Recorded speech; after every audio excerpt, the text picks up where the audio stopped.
Merci de répondre aux questions. Donc en ce moment, Charlotte marche très très fort, quasiment à la lutte même à la lutte pour la troisième place. Comment est-ce que tu l'expliques? Voilà, c'est vrai que depuis le 1er février, c'est vrai qu'on a eu un entraînement, on a eu un mois de janvier très très difficile, on a su se reprendre, on a su se reconcerter, se reconcentrer sur nous-mêmes. Et c'est sûr que depuis le 1er janvier, voilà, on tourne pas mal, on a parlé de 3-4 matchs je crois depuis seulement. Et on gagne les matchs qu'on doit gagner. On a aussi gagné des gros matchs des fois à l'extérieur. Donc voilà, on est sur une bonne dynamique en ce moment. D'accord.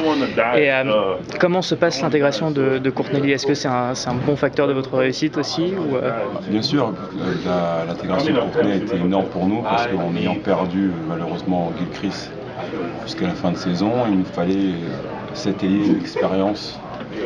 Et avec lui, on l'a. C'est vrai que c'est un joueur qui a fait finir l'NBA en tant que rookie, mais qui a 20 ans de jeu aussi également, qui a fait plusieurs équipes, qui a fait Boston, Memphis en particulier, mais qui a eu un rôle important, des séries de playoffs aussi qui ont duré. L'année dernière, c'est lui qui nous élimine avec Memphis, par exemple, quand j'étais avec Portland, donc c'est un joueur qui a connu des gros matchs, et pour une équipe comme la nôtre, c'est très important, et il a un rôle très important pour nous.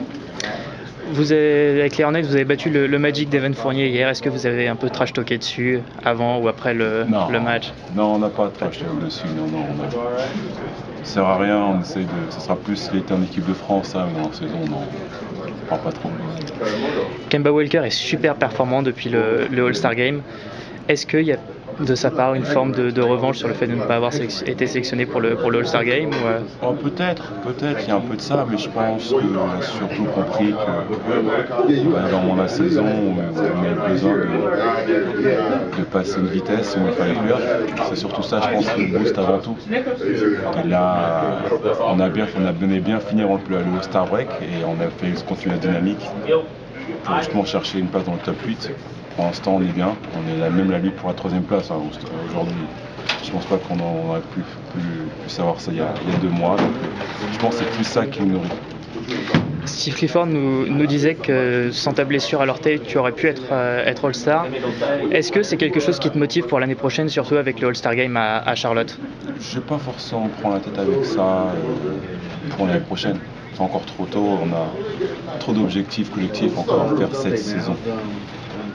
Le All-Star Game 2017, ça sera pour la saison 2016-2017. Là, je suis encore en plein dans la saison 2015-2016, donc ça, on verra plus tard.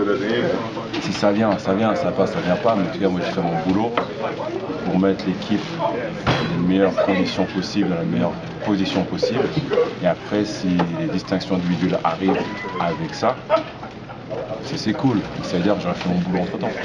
Est-ce que tu as déjà commencé les discussions par rapport à ton avenir, sachant que tu es en fin de contrat ou... Pas du tout. Pas du tout, non, c'est encore trop tôt. C'est encore trop tôt et dans une période de la saison également, là où je t'ai expliqué, on est tellement concentré sur le basket et playoffs, et ça c'est particulier encore tout de suite sur des contrats qui arriveront que le 1er juillet. Là, on est à lutte pour les playoffs, donc on va plutôt se concentrer là-dessus. Et après, on verra quand la saison sera finie, on verra.